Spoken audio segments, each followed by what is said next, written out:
Yeni Azərbaycan Partiyası Yasamal Rayon Təşkilatı və Beynəlxalq Qaleriyanın birgə təşkilatçılığı ilə Ulu Öndər Heydər Əliyevin anadan olmasının 102-ci il dönümünə həsr olunmuş "Mən fəxr edirəm ki, Azərbaycanlıyam" adlı sərgi keçirilib. Tədbirdə 50 rəssamın Azərbaycanın dövlətçilik tarifinə qızıl hərflərlə yazılmış Ulu Öndər Heydər Əliyevin fəaliyyətinə həsr olunmuş əsərləri nümayiş etdirilib.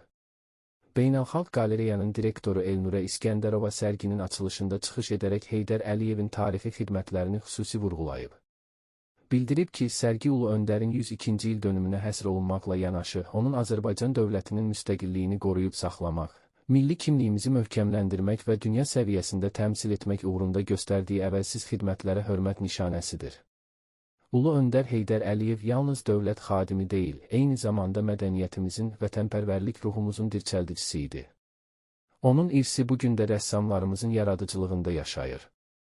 Layihə rəhbəri Aygün Əzizova isə qeyd edib ki, Ulu Öndər Heydər Əliyevin anadan olması münasibətilə artıq illərdir ki, Azərbaycanın bütün regionlarında müxtəlif yaşlı rəssamların iştirakı ilə vətənpərvərlik etüdləri təşkil edilir.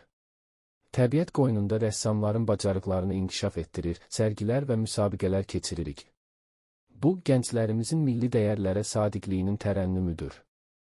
Sərgidə Azərbaycanın tanınmış rəssamlarının, o cümlədən Azərbaycan Dövlət Pedaqoji Universitetinin müəllimləri İdrak Novruzov, Naibə Vəliyeva, Sevinç Hacıyeva, həmçinin polkovnik rəssam Nurəddin Məmmədov, Fuad Ağazadə, Həyat Şirvanova, Elnara İskəndərova, Tofiqə Əliyeva və Kifayət Nəzərovanın Heydər Əliyevin dövlətçilik fəlsəfəsini, müstəqillik uğrunda mübarizəsini və xalqa olan məhəbbətini tərənnüm edən əsərləri təqdim olunub.